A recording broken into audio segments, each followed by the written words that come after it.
ইসলামী ব্যাংকের প্রধান কার্যালয়ে হামলা, ৬ কর্মকর্তা গুলিবিদ্ধ। এদিকে ইন্টারনেট শাটডাউনে জড়িতদের বিরুদ্ধে যে সিদ্ধান্ত নিলেন উপদেষ্টা নাহিদ। জানাবো দ্য কাঠমান্ডু পোস্টের বিশ্লেষণ, হাসিনার স্বৈরাচারী প্রবণতাকে উস্কে দিয়েছে দিল্লি। আরও জানাবো এবার সচিবালয়ের সামনে ছাত্র জনতা চাওয়া সচিবদের অপসারণ। এবং সর্বশেষ জানাবো সালমান এফ রহমানের পদত্যাগের দাবিতে আইএফআইসি ব্যাংকে বিক্ষোভ। শুনছিলেন সংবাদ শিরোনাম, এবারে বিস্তারিত। ইসলামী ব্যাংকের প্রধান কার্যালয়ে হামলা, ৬ কর্মকর্তা গুলিবিদ্ধ। ইসলামী ব্যাংকের প্রধান কার্যালয়ে কর্মকর্তাদের দুই গ্রুপের মধ্যে সংঘর্ষের ঘটনা ঘটেছে। এর মধ্যে একটি পক্ষের সশস্ত্র হামলায় অন্তত ৬ জন গুলিবিদ্ধ হয়েছেন। বেলা ১১টার দিকে ব্যাংকটির প্রধান কার্যালয়ের সামনে এ ঘটনা ঘটে। গুলিবিদ্ধরা হলেন শফিউল্লাহ, আবদুল্লাহ আল মামুন, আব্দুর রহমান বাকিবুল্লাহ। অন্য দুইজনের নাম পরিচয় জানা যায়নি। আহতরা সবাই বর্তমানে ইসলামী ব্যাংক সেন্ট্রাল হাসপাতালে চিকিৎসাধীন। ইসলামী ব্যাংক কর্মকর্তারা জানান দীর্ঘদিন দখলে থাকা এস আলম গ্রুপের ভাড়াটের লোকজন এ গুলি করেছে। তারা গুলি করে পালিয়ে গেছেন। এখন ব্যাংকটির প্রধান কার্যালয়ের সামনে অবস্থান নিয়েছেন এল আলম বিরোধী আন্দোলনকারীরা। ছাত্র জনতার গণ অভ্যুত্থানের গত ৫ই আগস্ট আওয়ামী লীগ সরকার পতনের পরদিন এস আলমের নিয়োগ পাওয়া কর্মকর্তাদের ব্যাংক থেকে বের করে দেয় বিক্ষুব্ধ ব্যাংকাররা। এরপর গত ৭ এবং ৮ই আগস্ট ব্যাংকারদের বিক্ষোভ করতে দেখা যায়। ২০১৭ সালে ইসলামী ব্যাংক দখলের পর পদায়ন পাওয়া এক্সিকিউটিভস যারা অবৈধভাবে নিয়োগ পেয়েছেন তাদের নিয়োগ বাতিলের দাবি করেন। এমন অবস্থায় গত বুধবার এস আলমের আমলে পদোন্নতি পাওয়া অতিরিক্ত ব্যবস্থাপনা পরিচালক কায়সার আলী ব্যাংকে এলে তাকে পদত্যাগ করতে বাধ্য করা হয়। এ বিষয়ে জানতে চাইলে ইসলামী ব্যাংকের এসএভিপি ডক্টর শওকত আলী জানান, গতকাল জানতে পারি এস আলমের বিভিন্ন কোম্পানি ও ব্যাংকে যারা আছেন তারা একত্রিত হচ্ছেন। যারা ব্যাংকটিতে লুটপাট করেছে তারা চাইছে নিজেদের লোক ব্যাংকে রাখতে। এই তথ্য পেয়ে তারা যাতে ব্যাংকে ঢুকতে না পারে সেজন্য ব্যাংকের সামনে আবার ব্যবস্থা নিচ্ছে। একটা পর্যায়ে এস আলমের লোকজন সিটি সেন্টারে অবস্থান নেয়। তারা মিছিল নিয়ে প্রধান কার্যালয়ে প্রবেশ করতে চায়। তখন ইসলামী ব্যাংকের কর্মকর্তারা তাদের প্রতিহত করতে গেলে এস আলমের লোকজন গুলি চালায়। তাতে ৬ জন গুলিবিদ্ধ হয়। তাদের অবস্থা আশঙ্কাজনক। বৈষম্য বিরোধী ব্যাংকাররা সে সময় প্রতিরোধ করতে তারা পালিয়ে যায়। কর্মকর্তারা ইসলামী ব্যাংকের পর্ষদ পুনর্গঠনের মাধ্যমে ব্যাংক থেকে লুটেরাদের বের করে দেওয়ার দাবি জানান। পাশাপাশি ব্যবস্থাপনা পরিচালক Monirul Mawla, additional managing director Kausar Ali, deputy managing director Akij Uddin, Miftah Uddin সহ এস আলমের নিয়োগ করা কর্মকর্তাদের ব্যাংক থেকে বহিষ্কারের দাবি তাদের। ইন্টারনেট শাটডাউনে জড়িতদের বিরুদ্ধে যে সিদ্ধান্ত নিলেন উপদেষ্টা নাহিদ। অন্তর্বর্তী সরকারের ডাক, টেলিযোগাযোগ ও তথ্য প্রযুক্তি মন্ত্রণালয়ের দায়িত্বপ্রাপ্ত উপদেষ্টা নাহিদ ইসলাম জানিয়েছেন, কোটা আন্দোলনের সময় ইন্টারনেট শাটডাউনে জড়িতদের বিরুদ্ধে ব্যবস্থা গ্রহণ করা হবে। সকালে সচিবালয়ে কর্মদিবসের প্রথম দিনে সাংবাদিকদের এক প্রশ্নের জবাবে তিনি একথা বলেন। নাহিদ বলেন, কথায় কথায় ইন্টারনেট বন্ধ করা চলবে না। ইন্টারনেট বন্ধ করা কিংবা স্পিড সীমিত করে দেওয়া মানবাধিকারের লঙ্ঘন। তথ্য জানার অধিকার সবার আছে, তাই মানুষকে সত্য জানা থেকে বাধা দেওয়ার মানবাধিকার লঙ্ঘিত হয়েছে। তিনি বলেন, সচিবালয়ে আমার প্রথম দিনেই বৈষম্য বিরোধী ছাত্র আন্দোলনের সময় সারা দেশে ইন্টারনেট বন্ধ ও ডিজিটাল ক্র্যাকডাউনের পেছনে কারা জড়িত ছিল তাদের বিরুদ্ধে তদন্তের ব্যবস্থা করব। শিক্ষার্থীদের টানা আন্দোলনের মুখে গত ৫ই আগস্ট প্রধানমন্ত্রীর পদ থেকে ইস্তফা দিয়ে দেশ ত্যাগ করেন শেখ হাসিনা। এরপর গত ৮ই আগস্ট অন্তর্বর্তীকালীন সরকারের প্রধান উপদেষ্টা হিসেবে শপথ নেন নোবেলজয়ী ডক্টর মোহাম্মদ ইউনূস। পরে ১৩ উপদেষ্টাও শপথ নেন। এর মধ্যে বৈষম্য বিরোধী আন্দোলনে ২ সমন্বয়ক রয়েছেন। দ্য কাঠমান্ডু পোস্টের বিশ্লেষণ, হাসিনার স্বৈরাচারী প্রবণতাকে উস্কে দিয়েছে দিল্লি।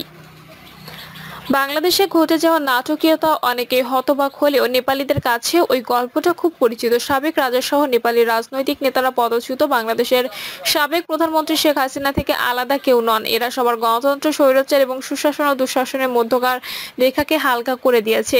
এই পরিস্থিতিতে ভারতের ভূমিকা এবং তার পররাষ্ট্রনীতি নিয়ে যে প্রশ্ন উত্থাপিত হয়েছে তা আরও বেশি মনোযোগ আকর্ষণের দাবি রাখে। নেপালের প্রভাবশালী গণমাধ্যম দ্য কাঠমান্ডু পোস্টের বিশ্লেষণে বলা হয়েছে যে পররাষ্ট্রনীতির উপর দাঁড়িয়ে বাংলাদেশ বাংলাদেশের সঙ্গে দিল্লি এ যাবৎকাল যাদের সম্পর্ক তৈরির চেষ্টা করেছিল তা হাসিনা স্বৈরাচারী প্রবণতাকে উস্কে দিয়েছে। বাংলাদেশের নতুন প্রজন্মের যে গণতান্ত্রিক দাবি ছিল এবং তারা যে আশা আকাঙ্ক্ষা প্রতি প্রবল ইচ্ছা পোষণ করছিল তা বুঝতে ব্যর্থ হয়েছে ভারতের পররাষ্ট্রনীতি।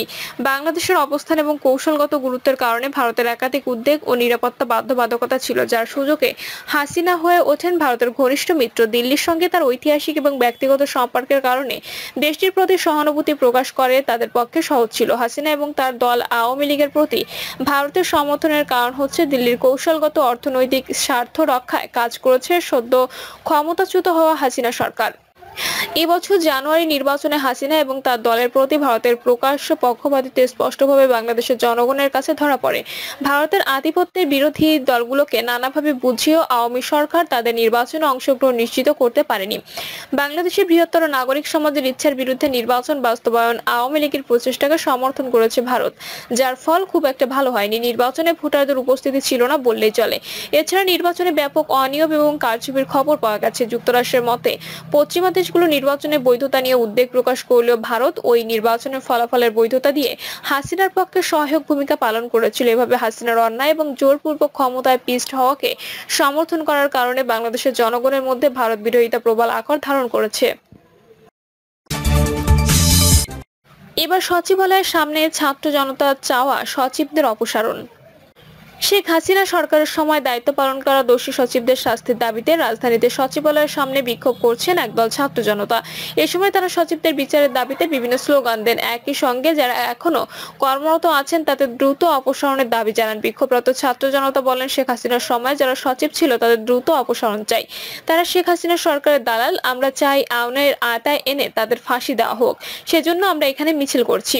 তারা আরো বলেন, যারা এখন দায়িত্ব পালন করছেন তাদের ব্যাপারেও আমাদের একই দাবি। জালিম সরকারে নিয়োগ দেওয়া ব্যক্তিদের নির্দেশে গুম, খুন ও হত্যা হয়েছে। সালমান এফ রহমানের পদত্যাগের দাবিতে আইএফআইসি ব্যাংকে বিক্ষোভ। বেসরকারি আইএফআইসি ব্যাংকের চেয়ারম্যান সালমান এফ রহমান ও তার ছেলে সহ বেক্সিমকোর সব পরিচালকের পদত্যাগের দাবিতে বিক্ষোভ করছেন ব্যাংকটির চাকরিচ্যুত কর্মকর্তা কর্মচারীরা। একই সঙ্গে সাবেক ব্যবস্থাপনা পরিচালক এমডি শাহ ও সরোয়ারের আমলে যাদের চাকরিচ্যুত করা হয়েছে তাদের পুনর্বহাল দাবি করেছেন তারা। ব্যাংকটির প্রধান কার্যালয়ে 2 শতাধিক চাকরিচ্যুত কর্মকর্তা কর্মচারী বিক্ষোভ কর্মসূচি পালন করেন। সালমান এফ রহমান ছাত্র জনতার গণ অভ্যুত্থানের মুখে দেশ ত্যাগ করা সাবেক প্রধানমন্ত্রী শেখ হাসিনা বেসরকারি শিল্প ও বিনিয়োগ বিষয়ক উপদেষ্টা ছিলেন। বিক্ষোভকারীরা জানান, বর্তমান chairman Salman F Rahman bank খাতে লুটপাট নৈরাজ্যের অন্যতম প্রধান ব্যক্তি। হাজার হাজার কোটি টাকা লুটপাট করেছেন তিনি। তার সহযোগী ছিলেন সাবেক এমডি শাহ এ সরোয়ার।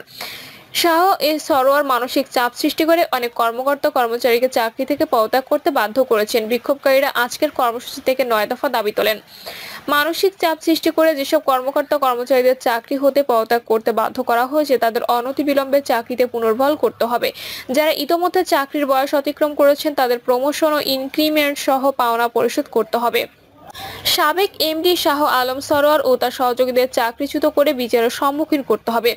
যেসব কর্মকর্তা কর্মচারী দীর্ঘদিন ধরে প্রমোশন পাননি তাদের উচ্চতর গ্রেডে প্রমোশন দিতে হবে। পারফরমেন্স বোনাস বাতিল করে প্রত্যেক কর্মকর্তা কর্মচারীকে তাদের বেসিক বেতন অনুযায়ী বার্ষিক প্রফিট বোনাস দিতে হবে।